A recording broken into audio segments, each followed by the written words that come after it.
This entire facility you're seeing is a supercomputer, and all of it makes one computer.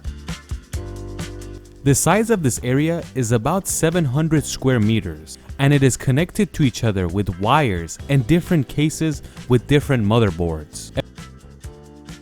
A computer like this is hundreds of thousands of times faster than your normal fast desktop.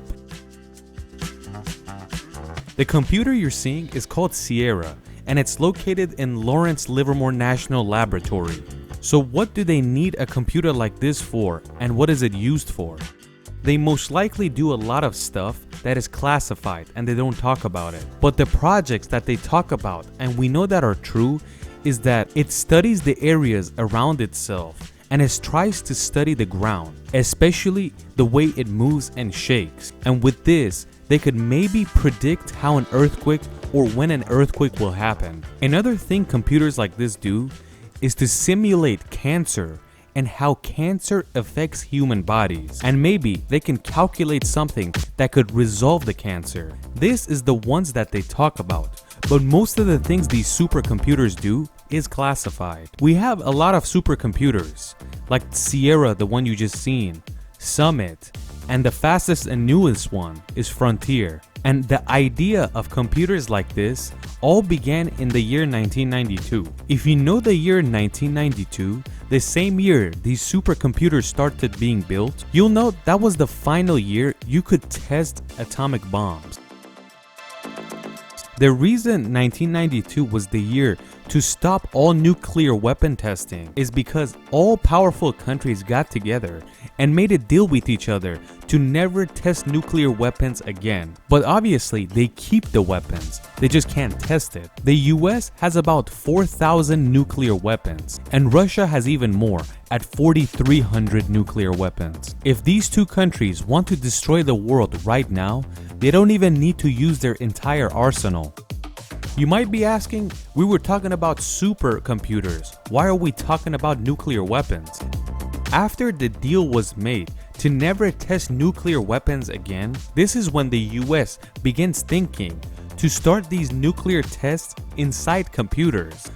So they began building these supercomputers so they can calculate how these newer bombs will react. Since we aren't allowed to develop new nuclear weapons and actually testing them, they did all the testing in these computers, and they wanted to see how long the bombs last. Because it's good to know, before 1992, the US would dispose nuclear weapons that were not used or tested before it was a decade old.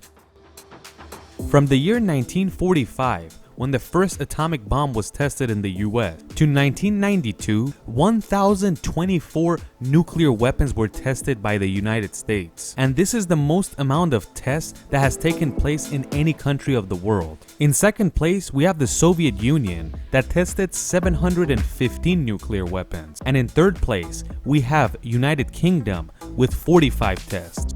After the US realized they couldn't do nuclear weapon tests anymore, they started to worry. They worried that if these bombs get a little too old, would they work when we need them? We told you this entire history to tell you the reason why they built supercomputers like these. These three supercomputers we talked about, like Sierra, Summit, and Frontier, have an absurd amount of processors in them. And as you know, the processor does the main job in a computer.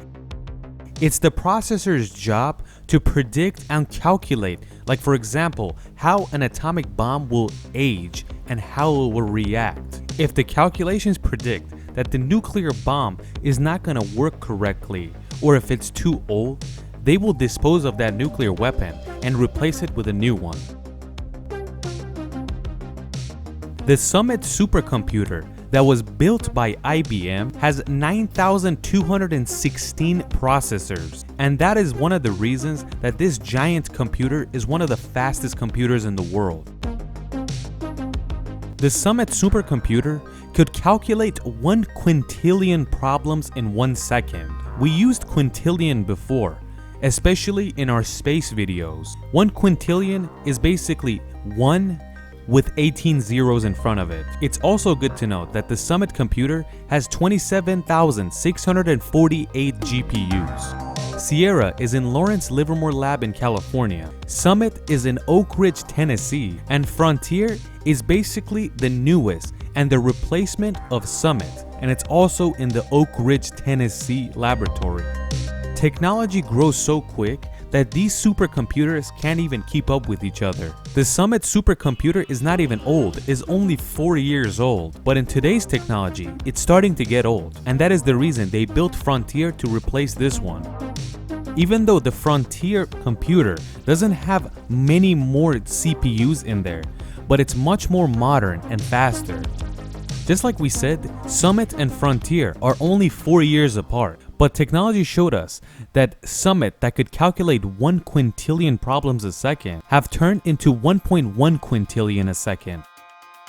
Don't underestimate that 1 right there. That's 100 quadrillion. And that means you put 1 with 15 zeros in front of it. But on the other hand, the GPU amount stayed the same. Right now when we make this video, Frontier is the fastest supercomputer in the world, and we really can't say what Oak Ridge uses this computer for because it's all classified. That leaves one question: who owns these computers? Most of these supercomputers that operate in the US are owned by the US Department of Energy, and that is one of the main reasons that it's all classified, because it's not privately owned. Let me give you the price, maybe some of our viewers want to buy it. The Summit supercomputer cost $325 million, and it took about 4 years to finish. The Frontier supercomputer also took 4 years, but the price, $600 million. And this makes the Frontier supercomputer the fastest computer in the world and one of the most expensive computers in history. But supercomputers are not only found in the US. The second fastest computer in the world is in Kobe, Japan, and it's named Fugaku. What this computer is used for is also classified. Fugaku was ready in 2020, and at that time it was the fastest computer in the world. But Frontier started in 2022 and it took over. We got to know some supercomputers in this era, but don't think these things are gonna last forever. You guys saw Summit. It was the fastest computer in the world in 2018, but right now it's in 5th place. Technology like this moves extremely fast. We might get to a place where the power of the Frontier computer could be fitted inside a cell phone or maybe a laptop.